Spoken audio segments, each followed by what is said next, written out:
Ok, entonces como se los dije en un principio, esta macro variable, macro constructo, precisamente lo estamos construyendo a partir de esa idea inicial que tuvo el doctor Sergio Arias y ustedes que están alimentando o van a alimentar a medida que desarrollen sus procesos de investigación.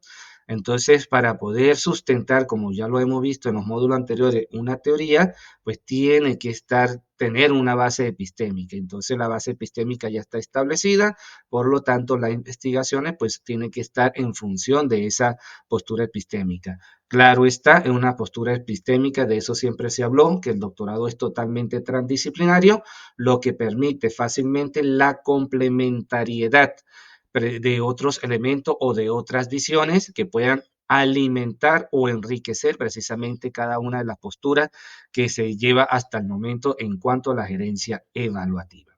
Entonces, en el día de hoy, precisamente, pues vamos a tratar lo que son las teorías de la gerencia y las teorías de la evaluación. Yo traigo acá una síntesis, a lo mejor algunos de ustedes conocen otras más que también son totalmente valederas y a lo mejor hasta uno desconoce.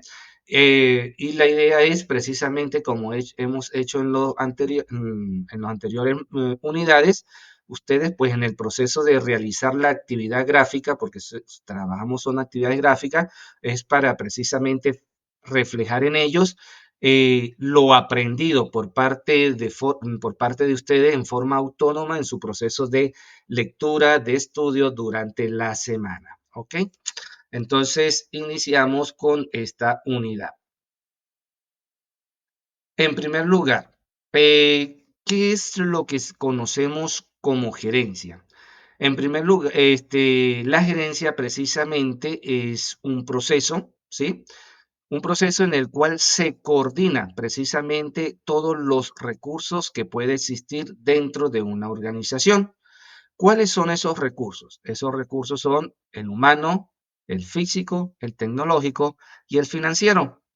Precisamente, a lo mejor alguien de educación o, por ejemplo, en el área de psicología o quizás en el área de medicina o el área de derecho que hemos tenido, que tenemos en las diferentes cohortes, preguntarán, ajá, pero ¿qué tiene que verse, por ejemplo, eso con un aula de clases? Bueno, tiene algunas cosas que ver, por supuesto.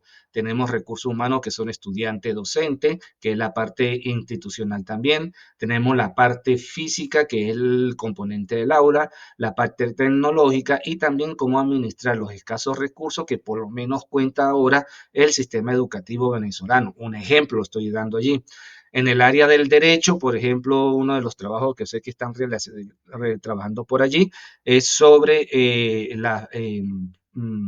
lo que es la violencia de género que se da en la frontera colombo-venezolana y precisamente cómo gerenciar esa problemática, cómo gestionar desde las ONG y desde las instituciones públicas precisamente esa problemática y también encontramos estos recursos y por supuesto a nivel empresarial totalmente pues están vinculados. Entonces eh, la idea es dentro de este doctorado todo lo que nosotros aprendemos o ustedes van a aprender en el transcurso es ir adaptando esas definiciones o esos constructos, ir adaptándolo a la visión que tiene cada uno de ustedes en cuanto a su profesión base, en cuanto a su desempeño laboral y por supuesto en cuanto al proceso investigativo que van a realizar.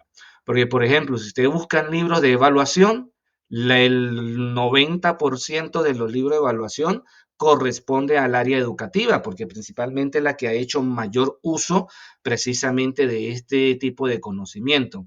¿Qué es lo que hay que hacer? Por ejemplo, el gerente, el que tiene otro trabajo diferente que no sea el de educativo, precisamente rescatar de todas esas definiciones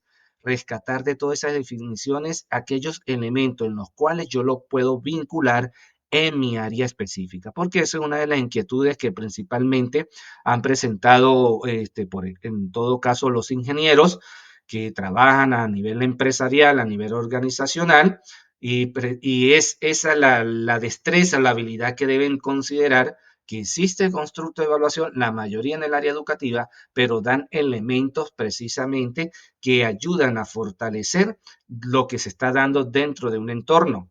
Así como, por ejemplo, la educación ha tomado la gerencia educativa y ha tomado elementos de la administración, elementos de la gerencia y lo ha aplicado dentro de lo que son las instituciones educativas como en el aula de clase, también existe esa complementariedad en forma reversa, es decir, de cómo podemos desde una óptica empresarial, desde una óptica médica, desde una óptica tecnológica, precisamente poder considerar estas definiciones o estos constructos y aplicarlos dentro de los procesos en los cuales ustedes se desempeñan. Entonces es importante en estos casos siempre tener una postura bastante abierta para poder vincular todos estos constructos de los cuales ustedes están comenzando en el proceso de formación.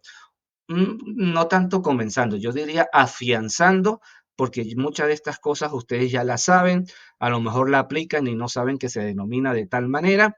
Entonces, lo que están haciendo precisamente es un proceso de afianzar esos conocimientos que ya ustedes poseen y lo ponen en la práctica. Entonces, ¿cómo se coordinan estos recursos? Bueno, a través de distintos procesos. ¿Cuáles son esos procesos? Precisamente planificación, organización, dirección y control. Y la finalidad simplemente es lograr los objetivos trazados. Todos nosotros, hasta para gestionar nuestra vida cotidiana, siempre nos planteamos unos objetivos. Esta mañana, ustedes al levantarse, seguro se plantearon los objetivos del día de hoy. ¿Y qué están haciendo o qué hicieron? Planificación, se están organizando, direccionan a alcanzar los objetivos y controlan todos los aspectos externos e internos para lograr esos objetivos. Es decir, que estos elementos también se dan en nuestra vida cotidiana cuando al iniciar cualquier emprendimiento tomamos la decisión para lograr algunos objetivos y hacemos precisamente cada una de estas fases. Y estas fases, por supuesto, como pueden ver ustedes allí, son las funciones que tiene la gerencia y que se pueden ejecutar precisamente simultáneamente. A lo mejor se puede dar por etapas o no se da por etapas o simplemente se da de una forma totalmente complementaria o vinculada todas al mismo tiempo.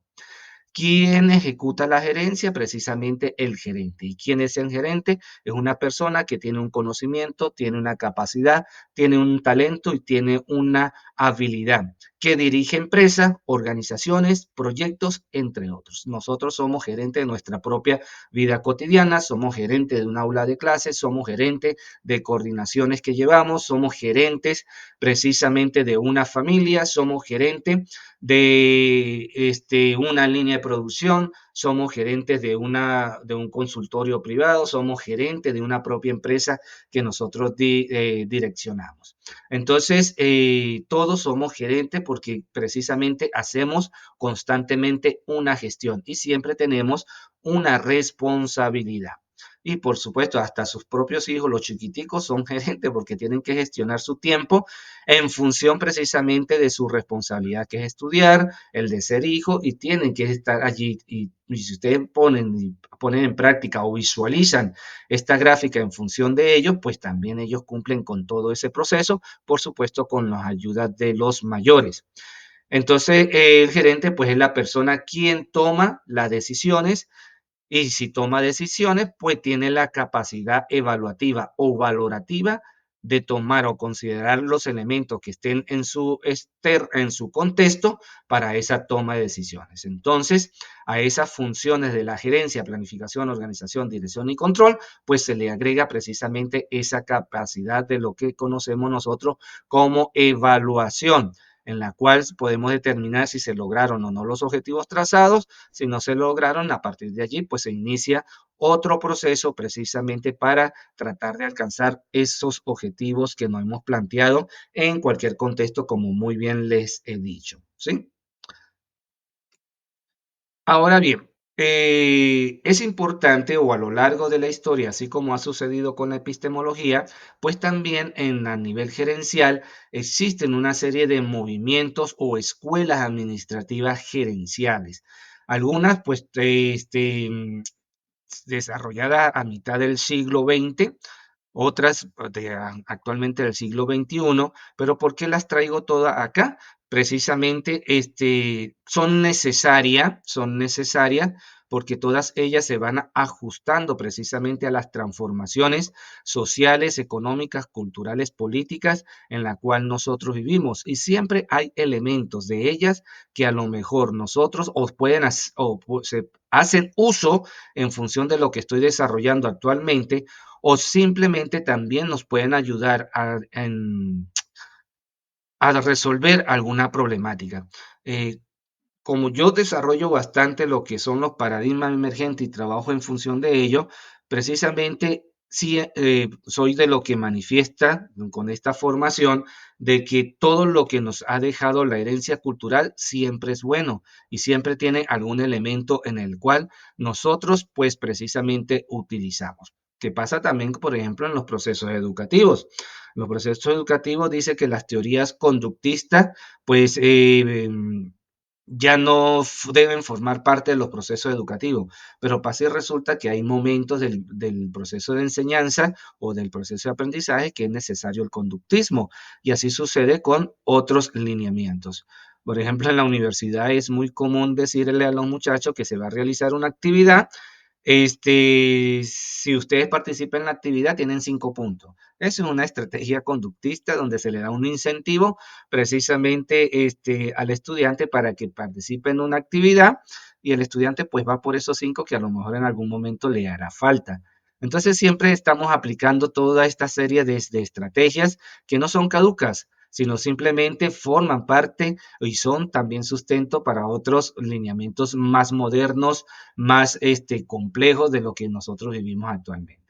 Entonces, las diferentes corrientes y enfoque de pensamiento administrativo gerencial, pues los tenemos allí. Está el científico, el proceso administrativo o clásico, está el comportamiento humano, la matemática, la sistemática, la estructurada, la neohumanista relacionista y tenemos la escuela ecléctica o neoclásica. Ahora, ¿qué va de cada una de ellas? Eso es lo que vamos a ver ahora en adelante. ¿Alguna pregunta hasta ahora?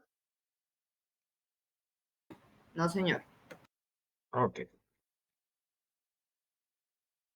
La escuela de la administración científica, bueno, se define como aquella escuela en la cual aplica los métodos de ingeniería a la administración, orientado hacia al incremento de la productividad.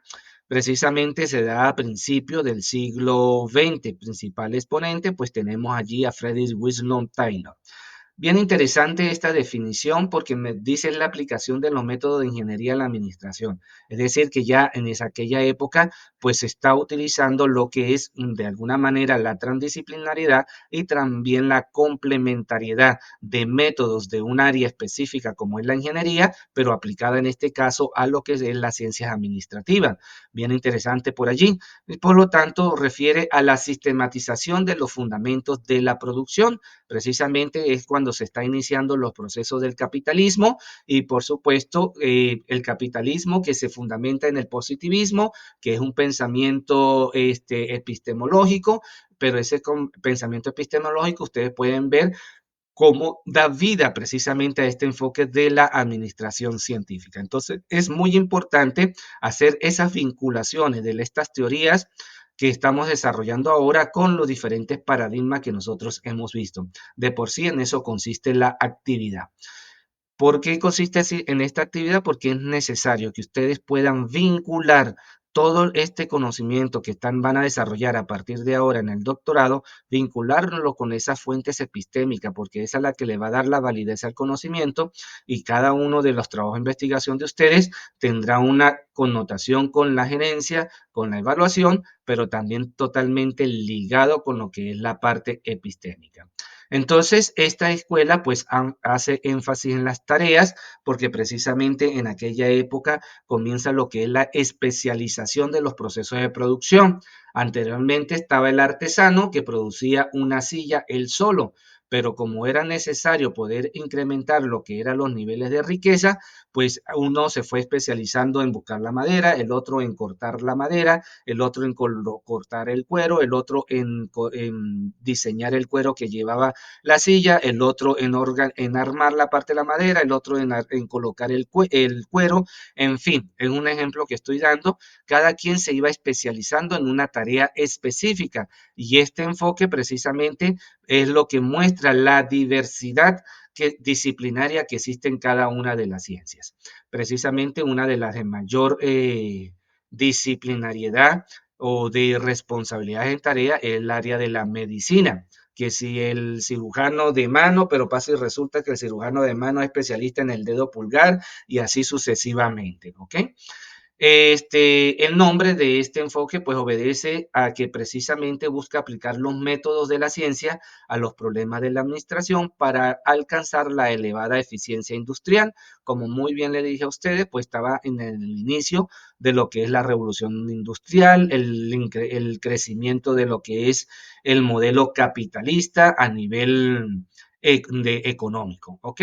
Allí tenemos el precursor, cuáles eran los principios que él aportó precisamente para ser considerado dentro de la gerencia. Primero, el principio de planeación, es decir, sustituir el criterio individual, la improvisación y la actuación empírica práctica del trabajador por métodos basados en procedimientos científicos, que por ejemplo eso lo manejan muy bien los ingenieros industriales. Por aquí tenemos a Lee, que precisamente busca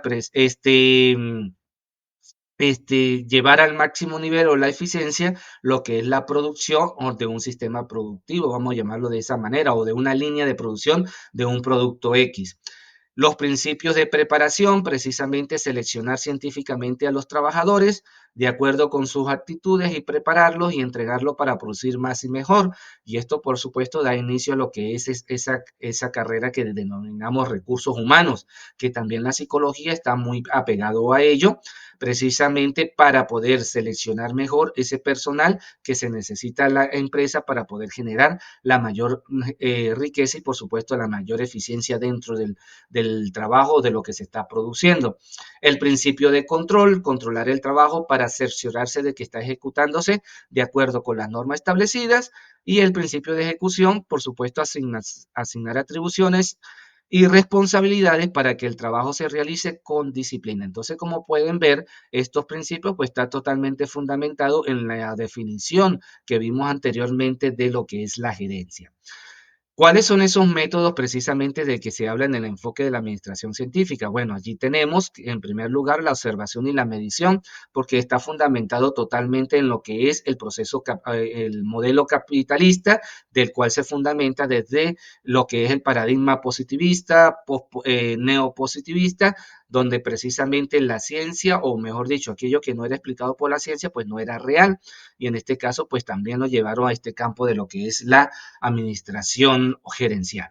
Entonces, el sistema de incentivos por trabajo diferencial, principio de la administración científica, concepción de la administración como ciencia basada en reglas, leyes y principios. Se demostró que la administración es una filosofía donde la gerencia reconoce que su objetivo es buscar científicamente los mejores métodos de trabajo y aportes teóricos, pues estudio de tiempo y movimiento, selección de personal, métodos de trabajo, incentivo, especialización, capacitación. Esto es más o menos un resumen de lo que corresponde en la administración científica. Dentro del material de apoyo en el aula virtual tienen un libro que es clásico como el de Chavenato, donde precisamente van a conseguir en mayor profundidad estos tipos de enfoques gerenciales. Luego tenemos la escuela del proceso administrativo o teoría clásica. Precisamente nos habla que la administración se realiza a través de varias etapas.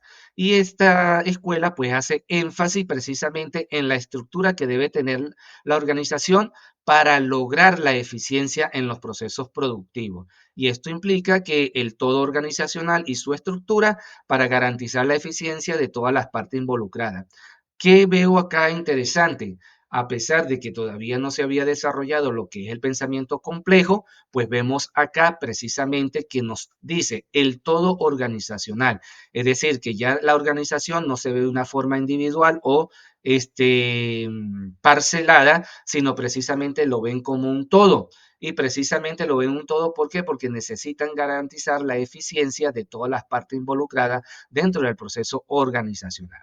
Entonces, como pueden ver, es importante conocer cada uno de los enfoques epistémicos o paradigmas que vimos anteriormente, porque podemos, así como lo estoy haciendo yo en este momento, vincular lo que proponen estas escuelas con los enfoques precisamente que ha desarrollado la epistemología. Es decir, que esto no sale un conocimiento que se desliga o no tiene nada que ver con esas unidades anteriores que vimos, sino precisamente vemos claramente cómo forman parte de ello, a pesar que en esta época todavía no se hablaba de pensamiento complejo, pero sí existe esa visión para ellos precisamente en aquella época que se pasa de una economía burguesa a una economía totalmente capitalista, donde se pasa de un proceso artesanal a un proceso industrial, pues para ellos es una realidad bastante compleja a la cual está enfrentando, así como nosotros actualmente estamos confrontando lo que es la inserción de la tecnología en nuestro campo de desempeño laboral y cotidiano, ¿por qué no? ¿Cuáles son las características que presenta esta escuela? Bueno, es un enfoque normativo y prescriptivo porque determina los principios generales y los elementos de la administración que debe seguir el administrador en su actividad. ¿Cuáles son cuál es el principal precursor? Allí lo tenemos a Henry Fuyol. Él plantea las áreas funcionales dentro de la organización, debería ser las técnicas relacionadas con la producción de bienes y servicios de la empresa, la función comercial relacionada con la compra, la venta o el intercambio, la relación financiera relacionada con la búsqueda y la gestión de capitales, la seguridad relacionada con la protección, preservación de los bienes y personas, la contabilidad relacionada precisamente con los inventarios, los registros, balances y costos, y la gerencia relacionada con la coordinación, ¿sí? La coordinación precisamente de todas las funciones que se indicaron anteriormente.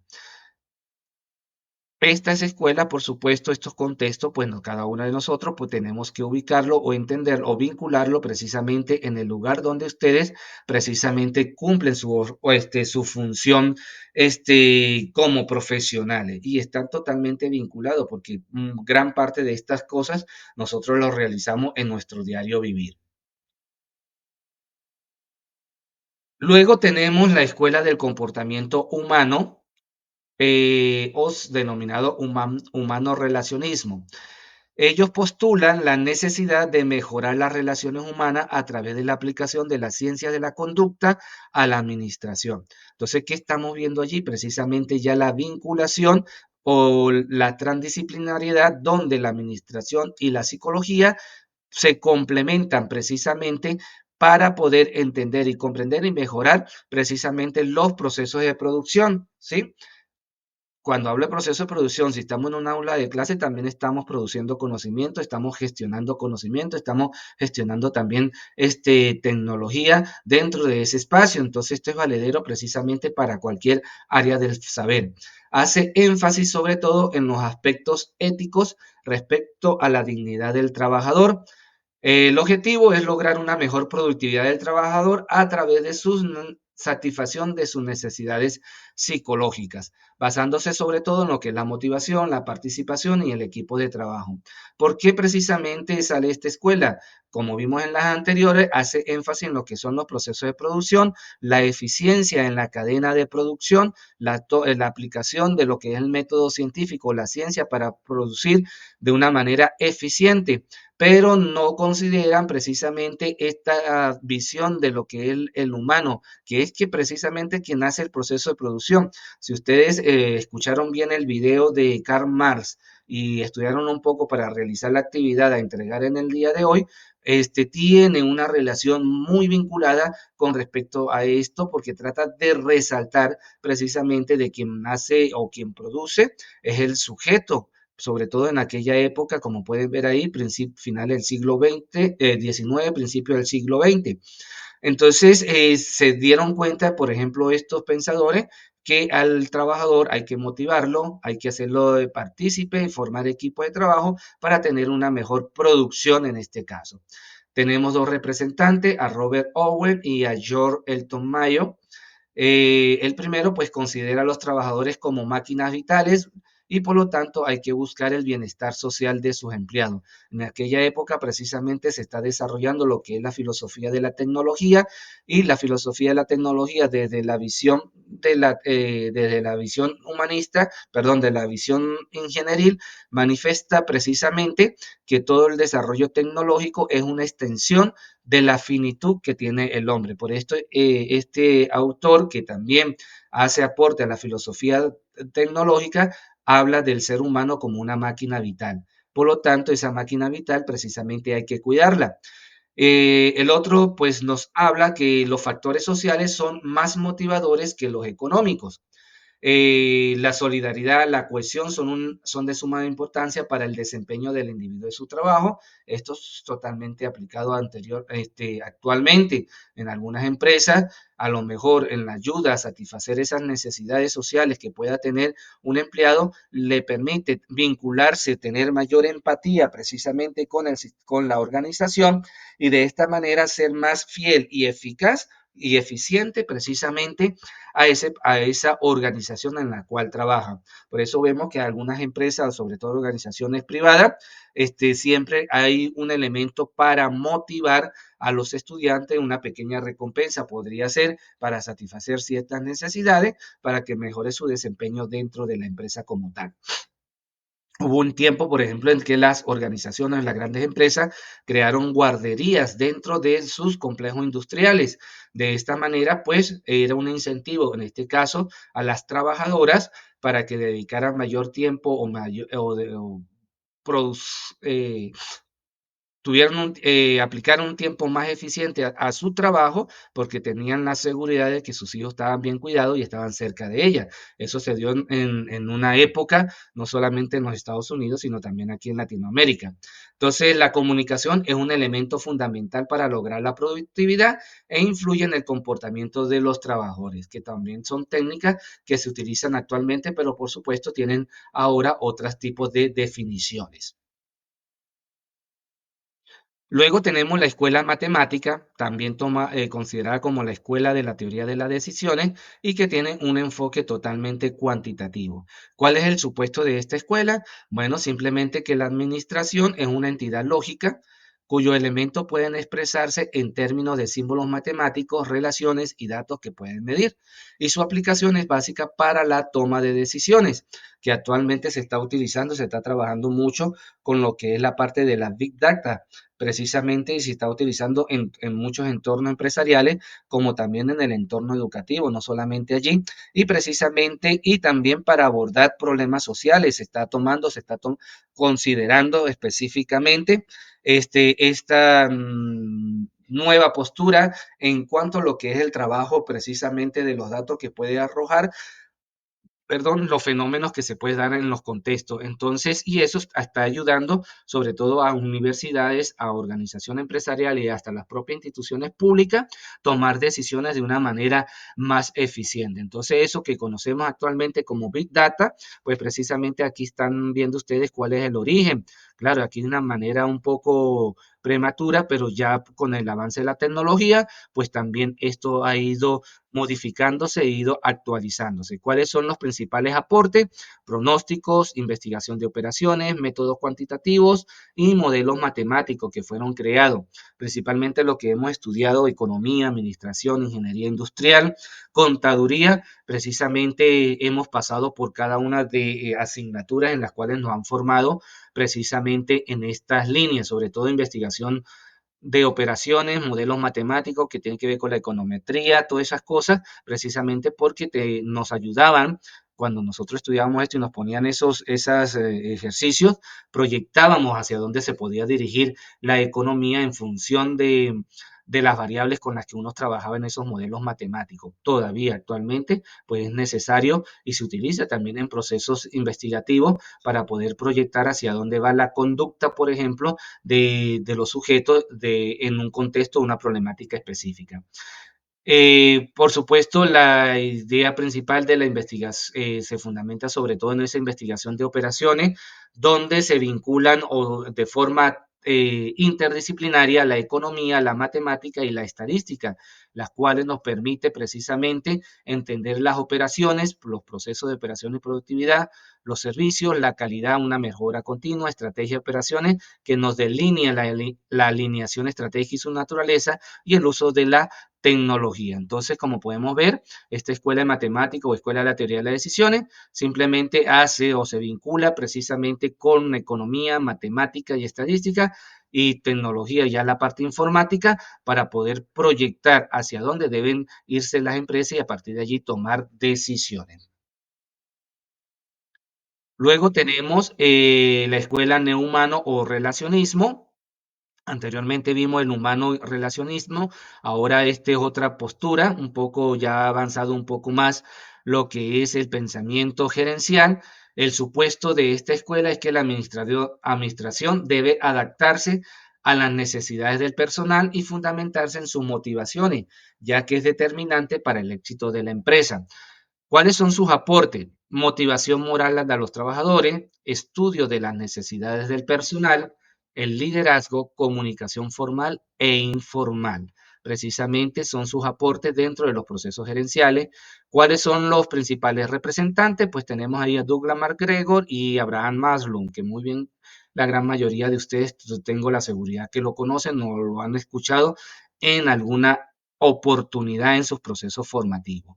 El primero, pues él propone lograr un equilibrio entre las necesidades del trabajador y las necesidades de la empresa. Por eso postula dos estilos básicos de dirección.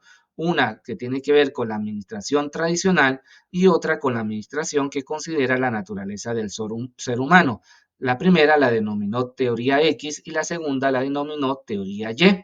En cuanto a la teoría X, pues el ser humano es por naturaleza indolente, perezoso, le desagrada el trabajo, las personas tienen que ser dirigidas, obligadas a trabajar. Eso es una postura que puede tener la administración tradicional. ¿Qué nos dice la teoría Y? Al ser humano le agrada el trabajo, la responsabilidad, la iniciativa, el potencial de desarrollo y la disposición se encuentra latente en todo su ser. Entonces, ¿qué es lo que propone precisamente este pensador gerencial? Que como dice allí, lograr un equilibrio entre la teoría X y la teoría Y, precisamente para mejorar lo que es la eficiencia dentro de la organización. Abraham Maslow manifiesta que la motivación se origina en las necesidades del ser humano y influye en su comportamiento. Por eso establece una jerarquía de necesidades, unas básicas y otras de comportamiento, de las cuales hay que atender y satisfacer precisamente para alcanzar eso que se busca o ese logro que se busca dentro de la empresa. ¿Cuáles son las más, el nivel que vemos ahí en la pirámide? Las más básicas son la fisiología, fisiológicas, la seguridad, el amor o pertenencia, el reconocimiento y en cuanto al comportamiento, la autorrealización. Y en función de las organizaciones deben trabajar precisamente para satisfacer cada una de estas necesidades para que estos sujetos puedan autorrealizarse o sentirse autorrealizados dentro de lo que es la empresa. ¿Ok?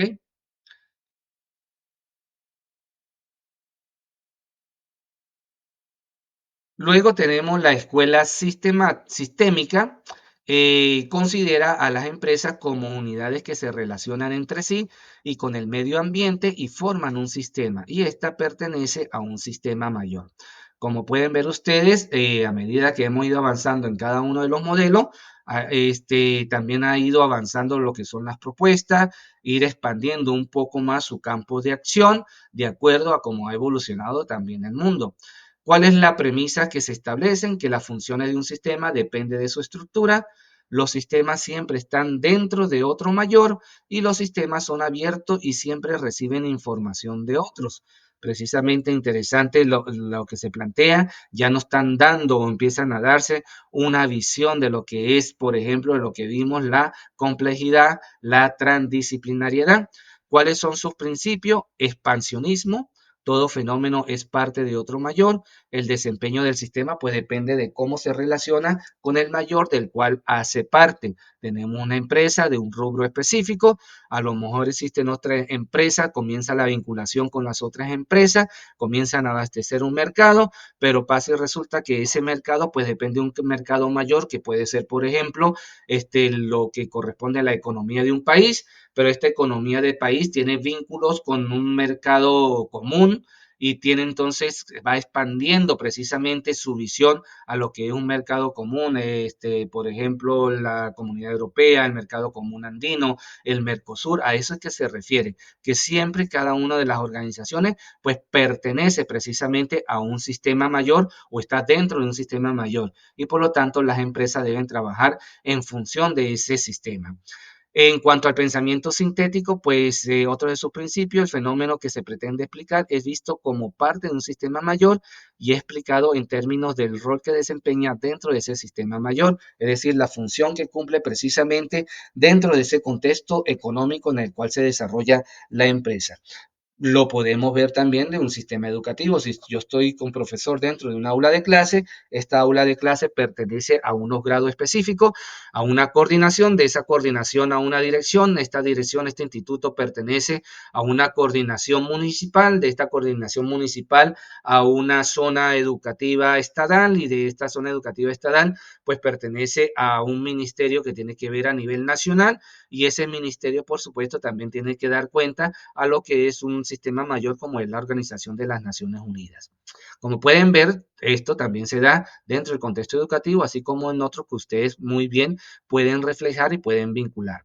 Y el principio teleológico, que la causa es una condición necesaria, más no siempre suficiente para que surja el efecto. ¿Sí? Esos son los principios que se trata la escuela sistémica.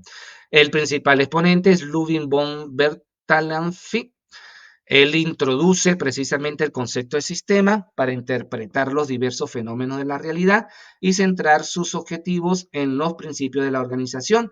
Y esta teoría de los sistemas, como lo vimos en las clases pasadas, es el que fundamenta a la transdisciplinariedad y al el pensamiento complejo. Estudió las organizaciones como sistemas abiertos en los cuales existe una constante interacción con el entorno y el medio ambiente. Por ejemplo, proveedores, clientes, tecnología, leyes, entre todos. Y por supuesto, aquí vemos que es quien genera la teoría general de los sistemas. Luego tenemos la escuela estructuralista. Aquí precisamente ellos plantean que busca interrelacionar las organizaciones con sus ambientes externos, que es la macrosociedad.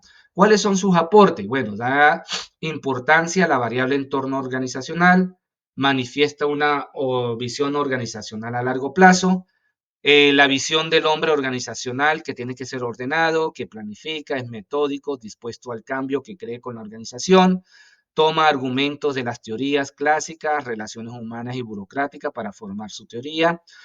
Elementos comunes de la empresa es la autoridad, la comunicación, estructura del comportamiento, estructura de la formalización. Esta escuela estructuralista está muy relacionada con lo que es el movimiento epistémico considerado como pragmatismo totalmente americano y precisamente se habla desde esa estructura o totalmente, no habla ya sistemático la vinculación que puede existir en los diferentes elementos, sino que cada estructura pues tiene una posición específica. A eso se habla y una de ellas pues precisamente la autoridad representantes. Allí tenemos a Renat Mainz. Ella habla que cuál es su aporte, la estructura según la autoridad, jerarquía democrática técnica. Amitai Etzioni, pues habla que las organizaciones se clasifican coercitivas, normativas, unitarias y mixtas. Y tenemos a Dahrendorf, habla de los tipos de conflictos industriales, informales, derivados, manifiesto y subyacente. Entonces, esta escuela estructuralista pues tiene esa relación y depende sobre todo de la utilidad que pueda tener cada uno de los elementos dentro de la organización empresarial. Luego tenemos la escuela ecléctica o neoclásica, emplea los conceptos válidos y relevantes de la teoría clásica, lo vuelve a reconceptualizar sobre todo, Actualiza los elementos de la administración que definiera Fayol en planeación, organización, dirección y control. Nos habla cuáles son las características, hace énfasis en la práctica de la administración, toma en cuenta la organización formal y la informal, hace énfasis en los resultados y objetivos como en la teoría clásica, define la administración como ciencia social y enfatiza el proceso administrativo. Pero él nos habla acá de los tipos de organización, que es totalmente una organización lineal, es totalmente funcional y trabaja con la línea staff. Entonces, esta escuela ecléctica o neoclásica considera elementos de todas las que tomamos anteriormente, pero siempre en función de considerar la eficiencia dentro de lo que es el sistema organizacional. ¿Ok? ¿Alguna pregunta hasta ahora en cuanto a estas escuelas? Profesor, no, que analizando un poco, ¿no? Viendo toda la información, independientemente de los avances tecnológicos, ¿no? En la industria 1.0, etcétera, hasta 4.0, 5.0, creo que el enfoque de la gerencia pues no se pierde, ¿no? No. Siempre hay que tenerlo en cuenta independientemente de que se estudiaron hace 50 o 100 años, están vigentes ahorita, ¿no? Aunque la Ujú. tecnología, pues, sobre todo, como usted decía, la medicina ha avanzado mucho, pero siempre los enfoques hay que tenerlos presentes, prácticamente lo mismo, ¿no? Sí, precisamente por eso es que se los doy, porque nada de esto ha caducado, todo esto existe. Porque, por ejemplo, lo que estamos a veces en cargos de gestión, tomamos decisiones y esas decisiones pues están en función de todo el uso que podemos o todo lo que nos ha dejado, por ejemplo, estos modelos gerenciales o estas escuelas de la administración y la gerencia. Siempre tomamos, consideramos algún elemento de ello. Por eso es que actualmente se habla mucho de que los paradigmas emergentes son los que llevan la batuta, porque siempre trabajamos en la complementariedad. Claro, hay algunos enfoques que tienen mayor importancia o tienen mayor porcentaje que se considera para la toma de decisiones y a lo mejor los otros hacen un pequeño aporte, pero estamos trabajando precisamente esa parte de la complementariedad y todo depende también de la circunstancia en que se dé de acuerdo a la relación que se tienen con el trabajador, porque de acuerdo a la problemática a veces tenemos que ser autoritarios, a veces somos más humanistas, pero todo depende precisamente de lo que se da dentro del contexto. Y por eso es que se hace énfasis en lo que es el pensamiento posmoderno, porque el pensamiento posmoderno nos permite precisamente tener esa apertura en cuanto a ese contexto relativo, más que pensar en una situación macro, pensar más en ese momento específico que se está dando. Y eso es una verdad que se da allí y quizás no funcione en otra parte. Entonces es interesante lo que dice usted, Abelardo, porque nada de esto se pierde. Todo de esto siempre hacemos en algún momento uso de nuestra vida. Así como lo que nosotros aprendemos en todo nuestro proceso de formación, siempre hay un elemento que nos ayuda o lo consideramos precisamente para su aplicación en la toma de decisiones. Y siempre estamos en esa parte de tomar decisiones en nuestra vida cotidiana o en cualquier espacio en el cual nos encontramos. ¿Ok? Ahora bien, ya vista estas escuelas administrativas, vamos con lo que son los modelos gerenciales. ¿Qué son los modelos gerenciales? Pues simplemente son estrategias de gestión organizacional que son utilizadas en la dirección y desarrollo del sistema. Por tanto, es una representación de una realidad orientada a cumplir las pautas dentro de una organización. Esto es bien interesante. Los modelos precisamente son representaciones mentales que hacemos nosotros en cuanto a la realidad, de acuerdo a esa lógica de pensamiento que nosotros tenemos, cómo vinculamos cada uno de esos elementos que se da dentro de la organización y hacemos esa representación a través de esos modelos. ¿Ok? En el material de apoyo también tienen un libro bien interesante donde les explica cada uno de estos modelos de una manera bastante explícita. ¿Cuáles son los diferentes tipos de modelos? Bueno, tenemos modelos clásicos, neoclásicos, estratégicos, de calidad y postmoderno. En los modelos clásicos, pues tenemos el modelo de administración científica de Taylor, la administración de Fouillol y el modelo de la burocracia de Weber. En los neoclásicos, pues tenemos el modelo del proceso de la motivación, modelo de las necesidades aprendidas y el modelo del refuerzo. En lo estratégico, planeación estratégica, dirección estratégica, alianzas estratégicas. En el de calidad, calidad total, círculos de calidad, el de Kaizen o mejoramiento continuo. Y en lo postmoderno tenemos el benchmarking, el de reingeniería, empoderamiento y outsourcing. ¿Ok? Estos son modelos en los cuales ustedes tienen estudiar, profundizar, tienen material suficiente allí dentro del aula. Igualmente, ustedes pueden también buscar otras fuentes, en fin, ¿ok? Ahora bien, esto lo que les voy a mostrar ahora, pues son otros tipos de modelos, son un poco más recientes, tienen que ver sobre todo o están vinculados con lo que nosotros conocemos como los paradigmas emergentes, son teorías que han surgido y que se utilizan dentro de lo que es las gerencias, sobre todo cuando se habla de gerencias complejas o gerencias con realidades transcomplejas. El primero tenemos una propuesta de Margaret Whitley, se llama El liderazgo y la nueva ciencia. Ella manifiesta que en todo proceso gerencial se da un proceso, valga la redundancia, llamado autopoiesis, que significa el concepto de autocreación. Esto es una teoría que es de la ciencia biológica, pero que un filósofo chileno, Maturana, él la tomó precisamente para poder dar explicaciones a las transformaciones que se estaban dando en los sistemas organizacionales, bien sea empresarial o bien sea a nivel educativo. Entonces, precisamente,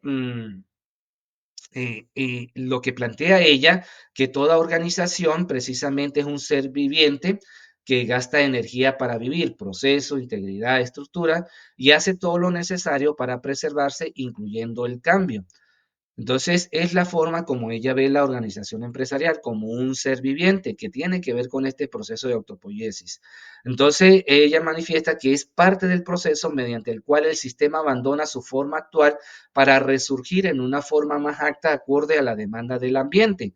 Es decir, de acuerdo a ese contexto que se está desarrollando, pues las organizaciones se van replanteando, se están autocreando en función de las necesidades que se va a estar presentando. Esto creo que se los nombré a ustedes en días pasados. Eh, por ejemplo, en la zona de la cordillera andina, en Perú, las organizaciones empresariales están haciendo ese proceso de autocreación. Como ellos, las personas que habitan precisamente en la cordillera andina, están vinculados muy cercanos a lo que es las culturas indígenas, todavía, o sea, tienen esa forma de vivir, de visualizar la vida, de ese buen vivir, que es la teoría precisamente epistémica que ellos aplican, tanto los indígenas del altiplano, de las cordilleras andinas, de Ecuador, de Colombia, de Perú y de Chile, y Bolivia, por supuesto. Entonces, ellos, por ejemplo, ya están planteando llevar a cabo una contabilidad verde. Y esa contabilidad verde hace referencia a cómo manejar los estados financieros de tal manera que la empresa pueda tener beneficios o puede tener ganancias sin dañar lo que es el medio ambiente. Y esto en función precisamente de cumplir la Agenda 2030 que se estableció en la Organización de las Naciones Unidas, donde hay 17 objetivos que se deben cumplir. Y uno de esos objetivos precisamente tiene que ver con el rescate con el que es el medio ambiente y la protección, sobre todo de la capa de ozono, donde principalmente los países que tienen cordillera, como nosotros, están haciendo lo más afectados. Por ejemplo, nosotros acá en Venezuela, ya se decretó hace 15 días que ya desaparecieron los glaciares. El último glaciar que existía en el pico Humboldt ya desapareció totalmente debido al calentamiento global. Y entonces, por ejemplo, en Perú sí están preocupados por esto y ya, por ejemplo, a las empresas le están planteando lo que es la contabilidad verde. Entonces, ¿qué es lo que se está dando allí? Precisamente se está aplicando una nueva ciencia, se está dando un concepto de autocreación de tal manera lograr precisamente ordenar ese desequilibrio que existe precisamente dentro de lo que es la producción industrial u organizacional o empresarial. ¿Ok? Entonces son teorías que se proponen precisamente para dar cuenta de lo que está sucediendo en nuestro contexto este, actual en el cual nosotros estamos viviendo. Entonces, ella manifiesta también que la teoría del caos, si observamos el sistema durante un tiempo suficiente y con la perspectiva temporal, siempre demuestra su ordenamiento interno. Entonces, este otro elemento bien interesante, donde nos habla precisamente de que todo lo que compone nuestro contexto lo vemos del caos. De por sí todo es un caos. Lo que pasa es que la percepción, nuestro entendimiento, siempre ve todas las cosas de una forma ordenada. Entonces, esta forma de poder ver las cosas ordenadas la desarrollaron a través de la teoría del caos y siempre dentro de ese caos existe un ordenamiento y hay que comprender precisamente ese ordenamiento interno, que es uno de los fundamentos principales que presenta lo que es el pensamiento complejo, en este caso también llevado a la parte de la gerencia. Por ejemplo, otra de las cosas interesantes que también considera ella es lo que es la teoría física cuántica, que también nos puede ayudar precisamente a entender y comprender estas nuevas organizaciones, viendo cada uno de los elementos como un átomo y que todos esos átomos pues forman parte de un sistema. Entonces, entendiendo bien la teoría cuántica, pues se puede entender precisamente un proceso organizacional.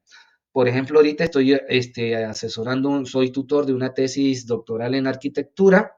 No soy arquitecto, pero lo que yo sé, pues me ayuda poder asesorar a esta profesora arquitecta y ella está haciendo un estudio precisamente desde cómo visualizar la arquitectura, cómo desde esa visión de la teoría cuántica puedo entender lo que es la infraestructura arquitectónica, cómo se da de acuerdo a la estructura o cómo está organizada la estructura, precisamente se puede dar la convergencia de todos los elementos atómicos que conforman precisamente y cómo esa estructura es una proyección precisamente de esa idea de caos que tenía el proyectista, en este caso el arquitecto, y cómo él lo lleva precisamente a esa estructura ya no tanto de un caos, sino ya estructurada, ya sistematizada, y cómo da cuenta precisamente de esa proyección que tiene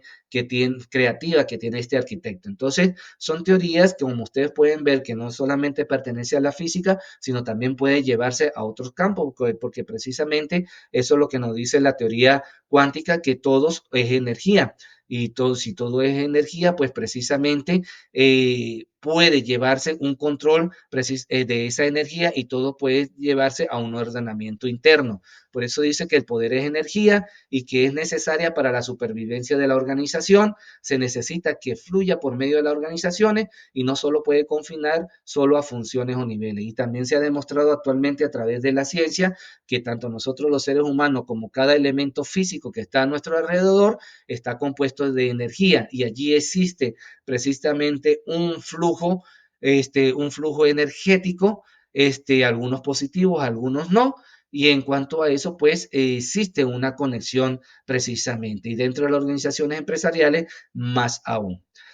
La teoría del campo, que es otra de las teorías que se utiliza, permite conectar las acciones distintas y distantes de la organización, en la medida que los campos invisibles puedan influir en los comportamientos visibles, pueden organizar hechos separados y tornarlos congruentemente. Entonces aquí nos habla precisamente de esas energías sutiles que conforman nosotros, que conforman a los demás, que conforman la organización, y debe haber una sinergia entre esas energías para poder llevar a cabo o llegar precisamente a esos objetivos establecidos. Como pueden ver ustedes, ya está una visión totalmente muy diferente a la que hemos visto anteriores, un poco más trascendental y precisamente no solamente una parte especulativa del hombre, sino se ha demostrado a través de la ciencia. Ya existen aparatos, sobre todo desarrollados por los rusos, en los cuales pueden o permiten medir los niveles de energía de los elementos, de los componentes del sujeto,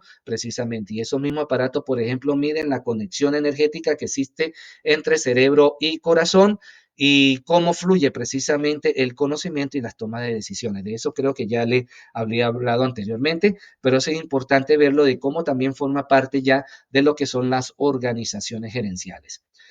Aquí tenemos dos propuestas también totalmente emergentes, como es la quinta disciplina y la teoría de la U.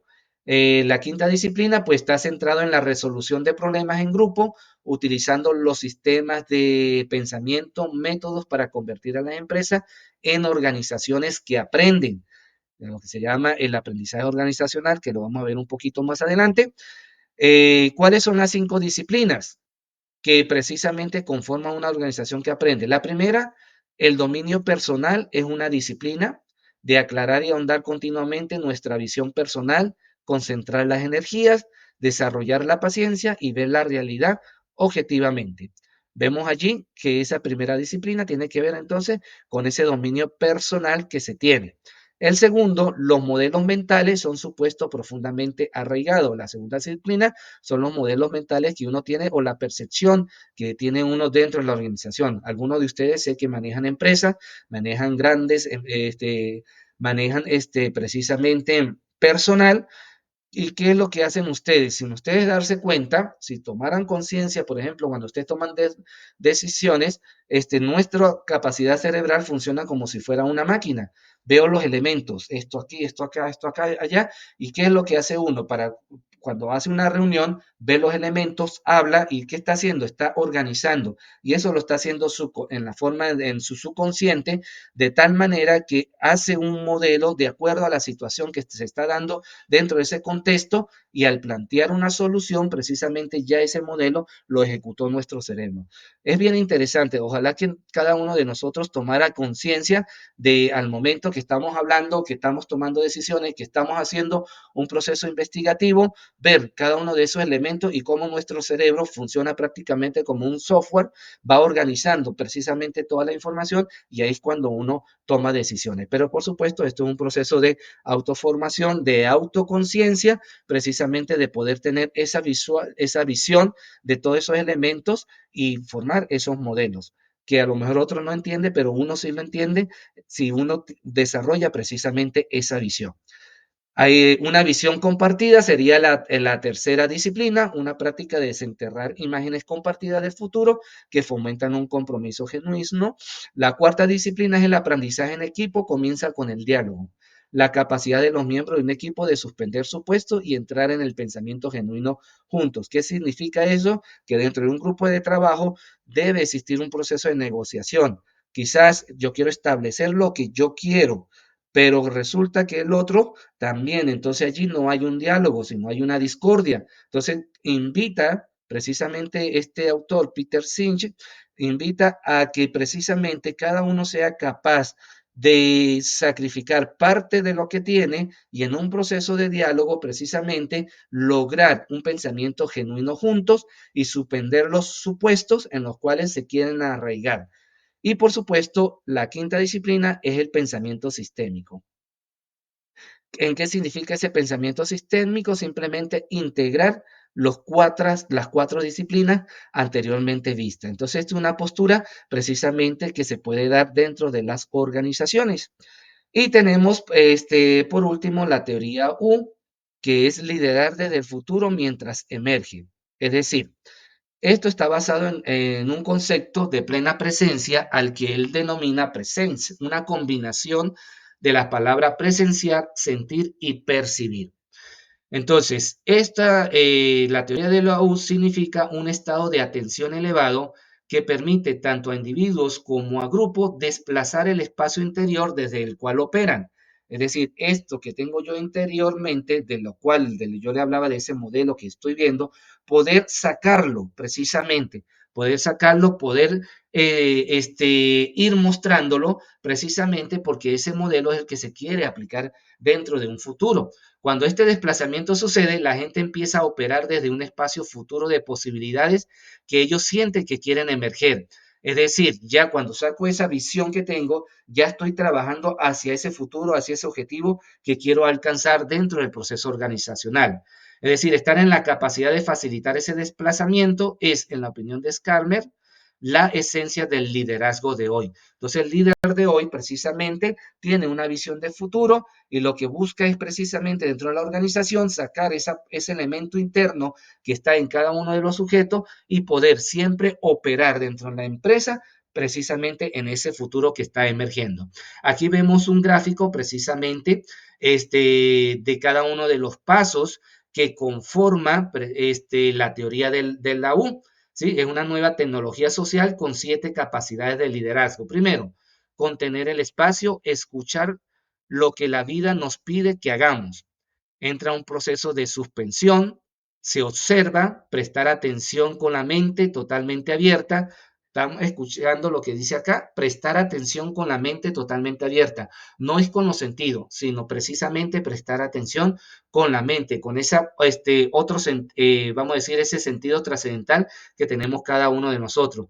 Después comienza el proceso de redireccionar, comienza el sentir, conectarse con el corazón. Luego dejar ir aquellos elementos que yo veo que me pueden obstaculizar y comenzar el proceso de presenciar, conectarse con el origen más profundo de su ser y de su intención. Y luego sí dejar venir precisamente esa intención, ir cristalizando, acceder al poder de esa intención que tengo, promulgar precisamente, luego crear prototipos integrando cabeza, corazón y manos e incorporar luego para poder realizar y actuar tocando el violín macro, como lo dice o lo manifiesta o lo presenta este autor. Para ello hay que tener mente abierta, corazón abierto y una voluntad abierta. Entonces, un proceso precisamente de ir sacrificando parte de lo que yo quiero o de esos supuestos, escuchar, observar, llegar al fondo y a partir del fondo que resurja o emerja precisamente ese futuro. Es una teoría bien interesante, precisamente para poder aplicarse dentro de las organizaciones. Y todo esto, por supuesto, conlleva a un aprendizaje organizacional, ¿sí? ¿Qué significa ese aprendizaje organizacional? Es un elemento que se está utilizando actualmente en las empresas, ¿sí? Por supuesto, el aprendizaje organizacional tiene una serie de técnicas de las cuales acá, pues simplemente yo les traigo una síntesis dentro de los textos que tienen en el aula virtual, se explican muy bien allí cada una de ellas. Entonces, el aprendizaje organizacional, pues es el proceso por el cual una organización crea, retiene y transfiere conocimiento dentro de sí misma. Es decir, toda empresa o toda organización de cualquier índole debe aprender de sí misma. Desde ahí mismo se produce conocimientos a través de la experiencia, a través de la formación que puede tener cada uno de los miembros de esa organización. Entonces, a medida que la organización gana experiencia, mejora precisamente con el tiempo y a partir de esa experiencia es capaz de crear conocimiento y este conocimiento es amplio y abarca cualquier tema que puede mejorar una organización y eso se refiere precisamente el aprendizaje organizacional. ¿Cuáles son las diferentes técnicas de aprendizaje? Muchas de estas estoy seguro que ustedes las han escuchado. Primera tenemos ahí el outsource, que es el uso de recursos exteriores a la empresa para realizar actividades tradicionalmente ejecutadas por personal de recursos internos. Es una estrategia de la administración por medio de la cual una empresa delega la ejecución de ciertas actividades a empresas altamente especializadas. Pero es al aplicarse ese tipo de actividad, precisamente dentro de la organización, cada uno de sus componentes pues también están aprendiendo en función de esa experiencia externa. El coaching es un sistema que incluye conceptos, estructuras, procesos, herramientas de trabajo e instrumentos de medición y grupos de personas y comprenden también un estilo de liderazgo, una forma particular de seleccionar gente o crear grupos de personas en desarrollo. Y por supuesto es la intervención de un coach profesional dentro de la organización. Es aquel que siempre está motivando, está precisamente formando liderazgo, está incentivando, motivando a su personal y eso es un proceso de aprendizaje. La estrategia que se aplica es para que cada miembro de la organización pues aprenda de sí mismo y aprenda de todas las habilidades, facultades que tiene y habilidades y la pueden por supuesto poner en práctica dentro de la empresa. Luego tenemos el empoderamiento, que es un proceso estratégico que busca una relación de socios entre la organización y su gente, aumentar la confianza, la responsabilidad, la autoridad y el compromiso para servir mejor al cliente. Es uno de los elementos que tiene el empoderamiento, es una de las técnicas que se utiliza. El benchmarking, como vimos anteriormente, era uno de los modelos gerenciales postmodernos. Es un proceso sistemático y continuo para evaluar los productos, servicios y procesos de trabajo de las organizaciones que son reconocidas como representantes de las mejores prácticas con el propósito de realizar mejoras organizacionales. Entonces, como podemos ver allí, los aportes que están afuera también pueden servir precisamente para un aprendizaje organizacional.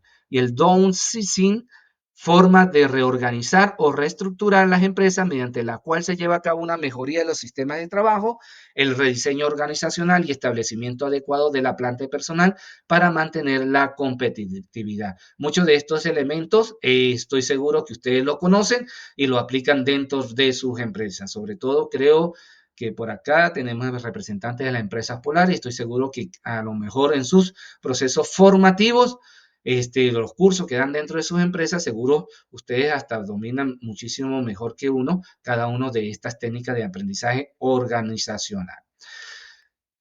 ¿Alguna pregunta hasta ahora? No, señor.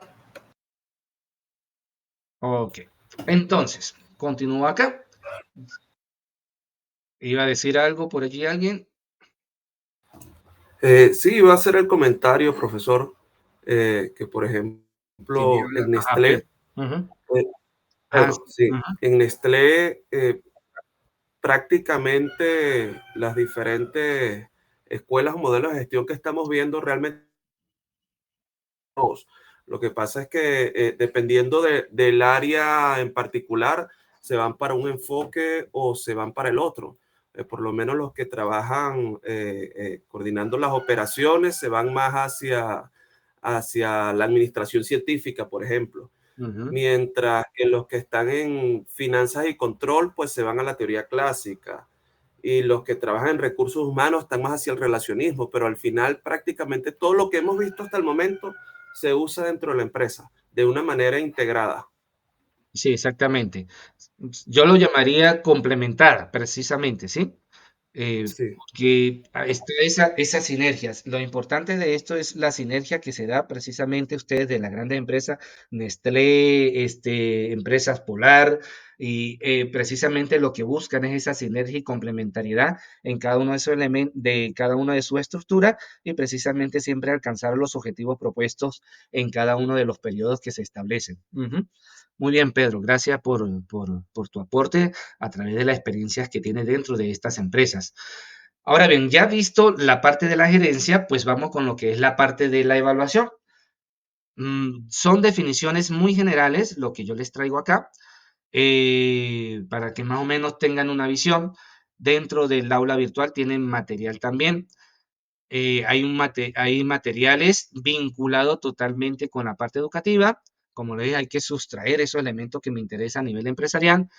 Hay otro material que estaba mal, ya no me abría directamente y logré conseguir el material porque habla de la evaluación a nivel general. Y está otro material que se llama Antología de la Evaluación. Les aconsejo que lo revisen porque nos hablan allí ya de una evaluación que tiene que ver con la gestión, con las instituciones, a nivel más general, no tanto educativo, ¿ok? ¿Cuál es esta definición de evaluación que la tomé de Tejada? Él nos habla de 4 formas de entender la evaluación, a través del logro de los objetivos, concreción del mérito o valor, del proceso que facilita información para la toma de decisiones y otra que donde se sintetiza precisamente los anteriores. Entonces él hace una compilación de los diferentes autores que han hablado de evaluación. En función o de la línea de logro de los objetivos, tenemos a Tyler que él dice que la evaluación es un proceso que determina hasta qué punto se han conseguido los objetivos educativos. Si yo quito la parte educativa, yo diría que un proceso que determina hasta qué punto se han conseguido los objetivos. Como vemos, pues cubre precisamente todas las áreas del saber o cada una de las disciplinas. La Fourcade dice que es la etapa del proceso educacional que tiene por fin controlar el modo sistemático en qué medida se han conseguido los objetivos. Y Maguer nos dice que es el acto de comparar una medida con un estándar y emitir un juicio fundamentado en la comparación. Estos son tres definiciones que tienen que ver con la evaluación desde el logro de los objetivos. Ahora, en la línea de la evaluación en concreción del mérito o valor, es el proceso de emitir un juicio de valor, es el proceso en el que se determina el mérito o el valor de una cosa, apreciación o juicio en cuanto a la calidad de valor de un objeto, y la evaluación es el enjuiciamiento y sistemático de la válida o el mérito de un objeto. Entonces vemos acá precisamente como una estrategia de darle valor específicamente a algo. No especifica cuál es ese algo, simplemente hablan de cosa, hablan de objeto, es decir, que una definición aún más general. La que me gusta más y que tiene que ver más con lo que es el doctorado, pues precisamente tenemos la evaluación como un proceso que facilita la información para la toma de decisiones.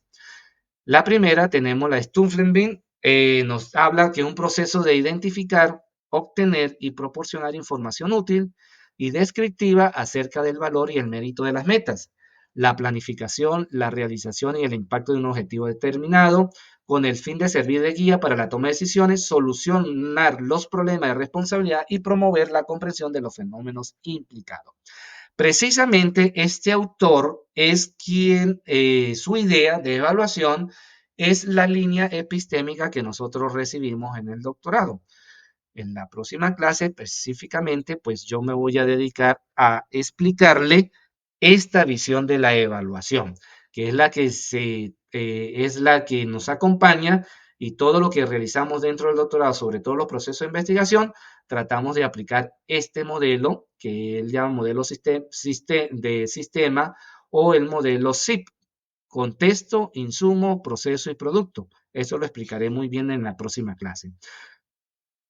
Alkin, siguiendo esta línea, nos dice que es el proceso de reconocer las áreas importantes, seleccionar la información apropiada, reconocer y analizar la información para transmitir datos que ayudan a tomar decisiones y alternativas.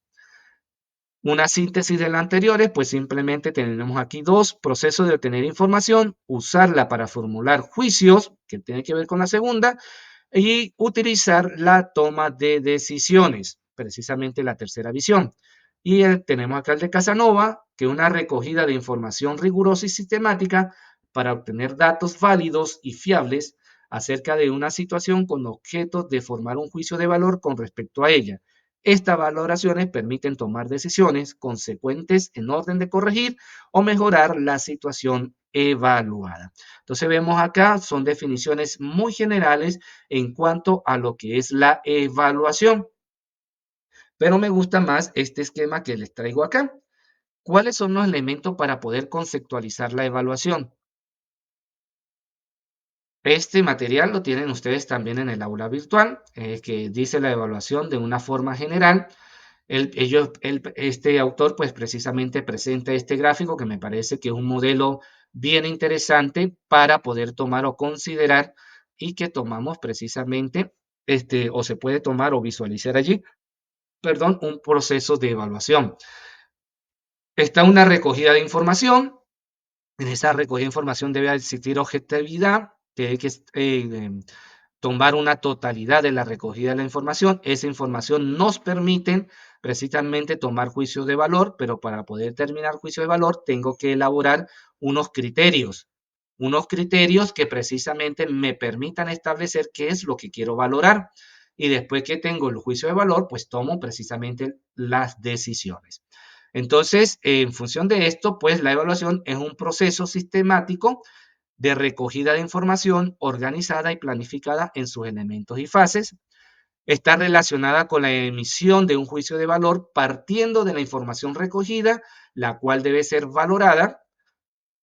validada esa información con criterios epistémicos y orientada en dirección a la toma de decisiones, encaminada a la resolución o mejoramiento de fenómenos dentro de los contextos de la acción práctica. Y eso pues nos lleva a la toma de decisiones. Estas dos láminas, las últimas, son donde se presenta o se ve el término de evaluación de una manera más general. Bueno, con esto pues culmino lo correspondiente a la unidad número 4. Soy todo oído.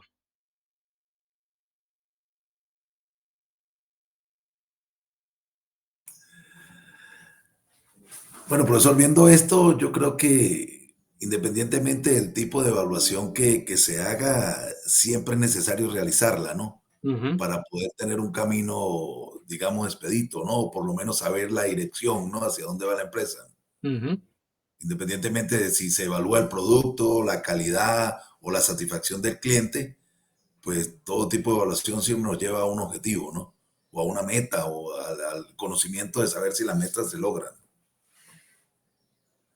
Sí, precisamente, a ver, dentro de la composición de nosotros como humanos, siempre tenemos la toma de decisiones. Y es también, entra allí una parte moral que denominamos nosotros el libre albedrío.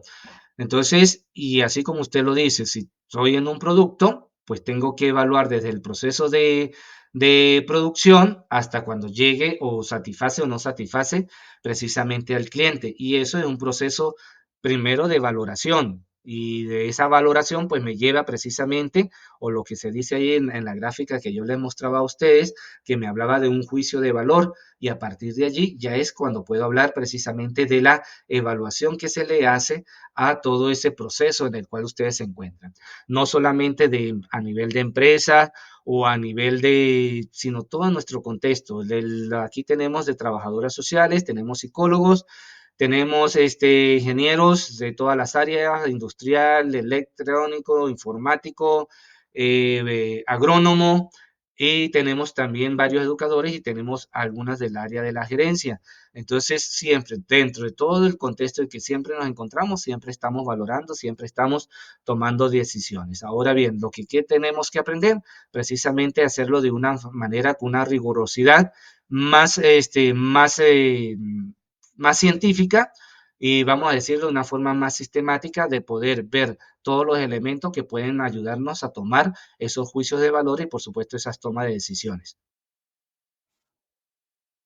Adelante, Ali, lo escucho. Buenos días, profesor. Buenos días, Buenos días. compañeros. Bueno, quería hacer una pequeña opinión sobre la evaluación con la retroalimentación. Y precisamente por ejemplo, en el campo industrial, en los procesos de manufactura o generación de productos de consumo masivo, las evaluaciones se hacen incluso desde la recepción de las materias primas. Cada evaluación de esa materia prima corresponde al cumplimiento de algunas especificaciones. Y así sucesivamente en los procesos siguientes, como son la elaboración, el envasado o la producción, hasta que llegamos a ese producto final. Pero si no existe la retroalimentación en esos procesos evaluativos, difícilmente pues, se generan lo que llamamos los procesos de mejora. Porque evidentemente yo puedo tener evaluaciones de aceptación de especificación, pero al final, que es el consumidor el que recibe el producto, pudiera generar una retroalimentación que, bien, no puede cambiar lo que es el perfil del producto, pero sí a lo mejor detalles como el arte en el producto, como términos de capacidad que pudieran derivar en un cambio de formato o cambio de presentación. Entonces, bueno, quería incluir eso de que, por ejemplo, en nuestro caso, en el campo industrial, hacemos la evaluación con retroalimentación. Sí, específicamente, y esa parte de retroalimentación es lo que nos corresponde a la toma de decisiones. Después de la evaluación, pues ustedes toman decisiones en función si realmente cumplen o no cumplen los estándares precisamente establecidos. Sí, totalmente válido. Adelante, Pedro. Quería complementar a lo que dicen mis compañeros, que incluso por lo menos en nosotros en la empresa, desde el punto de vista de la planeación estratégica, nosotros trabajamos, construimos árbol de contribuyentes para entender las variables que nos van a generar el resultado que nosotros esperamos cumplir, el cumplimiento de la meta. Y al final entonces construimos o trabajamos con indicadores con base a los contribuyentes. O sea, son indicadores que al final te son proactivos para la meta que tú quieras. Entonces tú trabajas y los evalúas y garantizando el cumplimiento de estos indicadores, la meta al final va a salir por sí sola. Entonces no solamente hay evaluaciones sobre lo que obtuviste, sino sobre el proceso que estás haciendo para que lo que tú quieres que ocurra pase. Indicadores proactivos. Y al final también es evaluación, Sí, pero es una evaluación proactiva. sí, sí, precisamente lo que acaba de decir Pedro, como también lo acaba de decir Ali, se vincula totalmente con lo que es el modelo Stuffelman, que es precisamente el que le voy a explicar la próxima clase, porque tiene que ver con ese proceso de que tiene que ver con lo que son el contexto, ¿sí? El contexto, qué es lo que tengo alrededor, con qué cuento, y precisamente se establecen esos indicadores para poder considerar que de esos elementos, qué es lo que voy a elaborar. Luego de los insumos, con qué cuento precisamente dentro de esos insumos, que también entran en esa parte de los indicadores, y los procesos, el proceso y por supuesto el producto final. Por ejemplo, yo soy de los que parto dentro de la comisión de estudio, que así como ustedes están planteando lo que acaban de decir, es lo que se debe aplicar en los procesos, en el proceso de investigación, porque el proceso de investigación hay un producto específico como es la construcción, bien sea de un modelo, de un constructo teórico o de bien sea de la generación de un prototipo de algo específico, y necesitamos precisamente con esa visión que ustedes tienen a nivel empresarial, precisamente abordar los procesos de investigación desde allí, porque generación de conocimiento es también un producto intangible, pero también un producto valedero que tiene precisamente es lo que ustedes conocen, aplicarlo dentro de un proceso investigativo. Yo siempre comparto eso, no es solamente una cuestión de metodología de la investigación o seminario de investigación, sino aplicar esas experiencias de las cuales ustedes nos están hablando, precisamente es aplicable a los procesos investigativos. Tienen que ser muchísimo más abiertos, mucho más sistemáticos, sinérgicos, de tal manera poder alcanzar ese objetivo que se espera.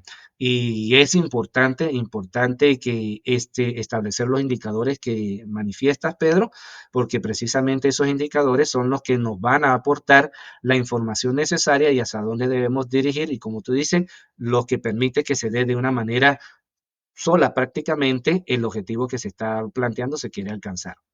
Te comprendo muy bien porque más o menos es la visión que tengo yo de los procesos investigativos. ¿Alguna otra duda, alguna otra inquietud?